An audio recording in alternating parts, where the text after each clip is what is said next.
Audrey Crespo-Mara, vous recevez ce matin le député du Nord et porte-parole du Rassemblement national, Sébastien Chenu. Bonjour Sébastien Chenu. Bonjour. Le président a demandé aux forces de l'ordre de se montrer extrêmement ferme face aux Black Blocs qui veulent tout casser aujourd'hui à Paris.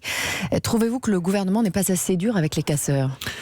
Je crois que le gouvernement va essayer, encore une fois, de changer de pied, et j'espère qu'il le fera dans l'intérêt général et qu'on évitera ce déferlement de violence. Il y a un an, début de l'affaire Benalla, Paris a subi ce déferlement de violence. Moi, j'en veux d'abord au gouvernement pour avoir mis notre pays dans cet état de chaos, de ne pas savoir gérer 25 semaines de crise de gilets jaunes, de changer sans arrêt de pied et finalement de gérer en amateur notre pays. Et en même temps, en février, à l'Assemblée, vous avez voté contre la loi anti-casseurs. Pourquoi refuser de donner des moyens supplémentaires à la police pour lutter contre les Black Blocs ? C'est justement parce qu'il n'y avait aucun moyen supplémentaire donné à la police. Non, il n'y avait dans cette proposition de loi, dans ce projet de loi, aucun moyen supplémentaire. Vous savez que la police a 7 millions d'heures supplémentaires non payées. Il y a des dizaines, voire des centaines de commissariats qui tombent en désuétude dans notre pays. C'est l'élu de Denain qui vous parle. Il n'y avait pas une ligne budgétaire supplémentaire dans ce projet de loi. Or, la police a besoin de moyens. La fermeté sans les moyens, c'est égal à zéro. Depuis le début du mouvement des Gilets jaunes, Marine Le Pen dénonce régulièrement la répression policière à l'égard des manifestants. Vous aussi, j'imagine ? Il y a une certaine répression policière parce qu'il y a eu la volonté de tuer, de faire taire la contestation qui s'exprime dans le pays. Les vrais radicaux, en réalité, ce sont ceux qui nous gouvernent.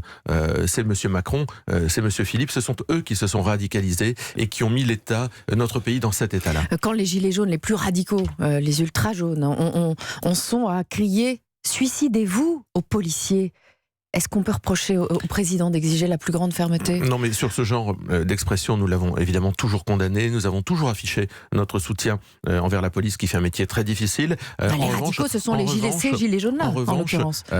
Cette expression d'ultra jaune, je vais vous dire, moi me gêne, que j'entends, parce qu'il a derrière ça une volonté d'amalgame. J'ai entendu beaucoup dans une histoire récente, pas d'amalgame au moment des attentats. Là, j'ai envie de dire pas d'amalgame. Moi, je connais peu d'ultra jaunes qui soient des aides-soignantes, des routiers, des retraités, et qui soient des gens qui descendent pour casser. Non, il y a beaucoup de Français qui sont descendus sur les ronds-points. Ce ne sont pas des ultras.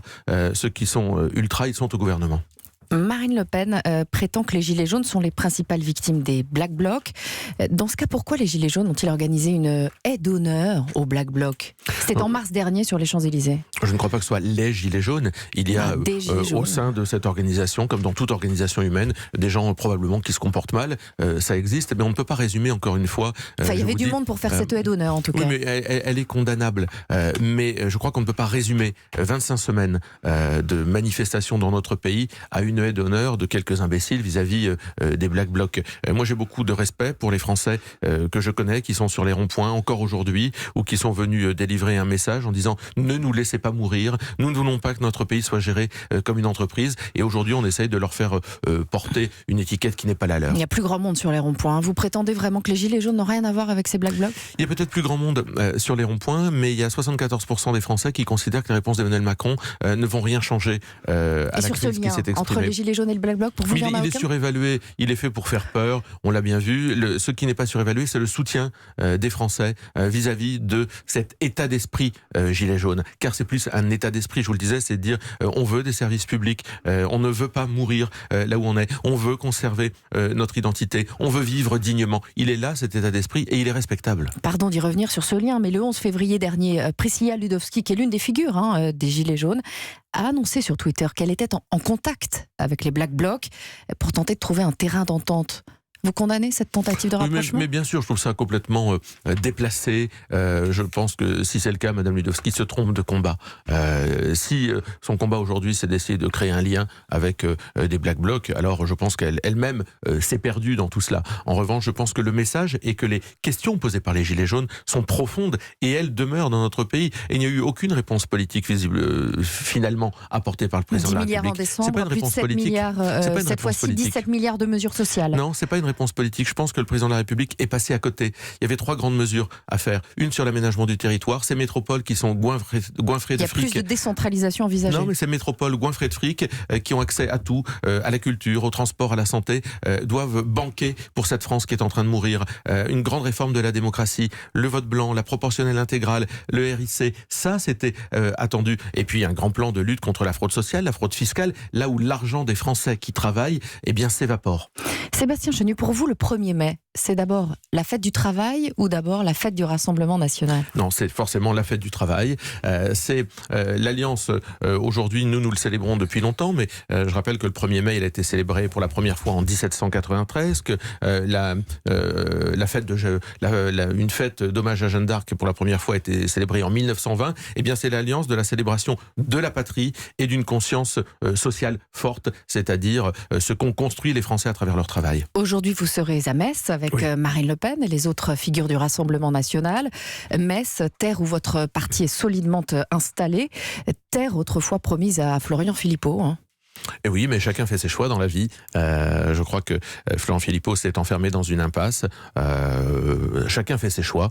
Moi, je ne condamne pas les convictions qu'il peut porter. Je pense tout simplement qu'il se trompe. Et pourquoi aller à Metz ?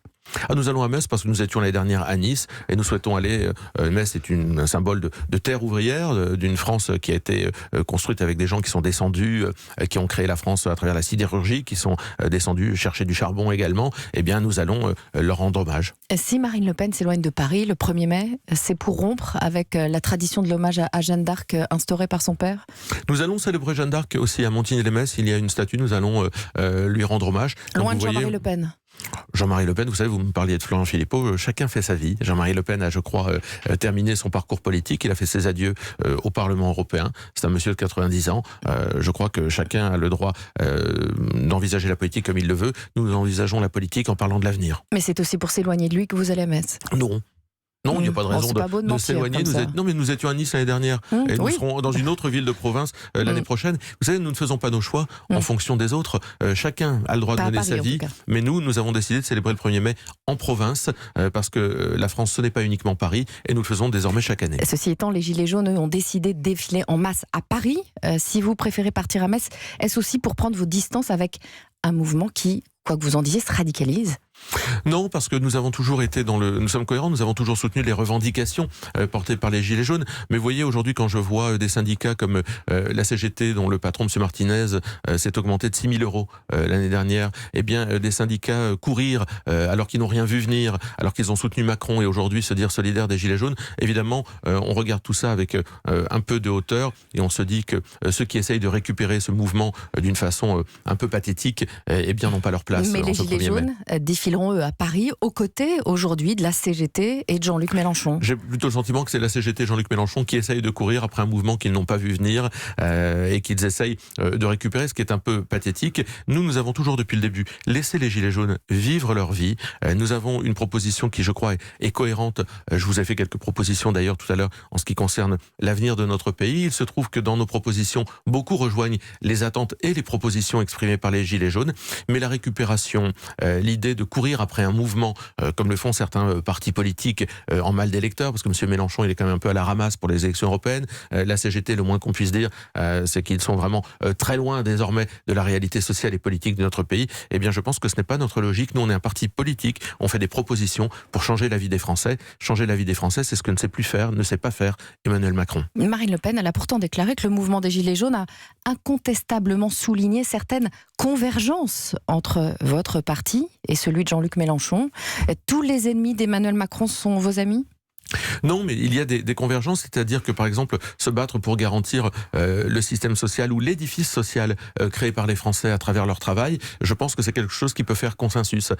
Mais ce sont sur les solutions que nous avons probablement des divergences. Mais il ne s'agit pas de simplement réunir les adversaires d'Emmanuel Macron. Les solutions, vous êtes Jean-Luc Mélenchon et vous, par exemple, pour les retraites à 60 ans. Vous vous retrouvez sur pas mal de choses. Avec 40 annuités, si on ne le signale pas, alors ça perd tout son sens. Mais moi, ça ne me gêne pas qu'on dise que M. Mélenchon Mélenchon se rapproche d'un certain nombre de nos politiques. J'aimerais qu'il aille jusqu'au bout. Est-ce que c'est pas le Rassemblement national qui se rapproche en tous les cas, plutôt des revendications de gauche? Vu les sondages, j'ai le sentiment qu'il aurait plutôt envie de nous ressembler que l'inverse. Mais moi, je crois que M. Mélenchon devrait surtout se dire qu'il lui faut larguer le boulet de l'immigrationnisme si un jour il veut tenter d'être réellement en corrélation avec les Français. Comme vous avez largué l'euro, c'est ça? Exactement.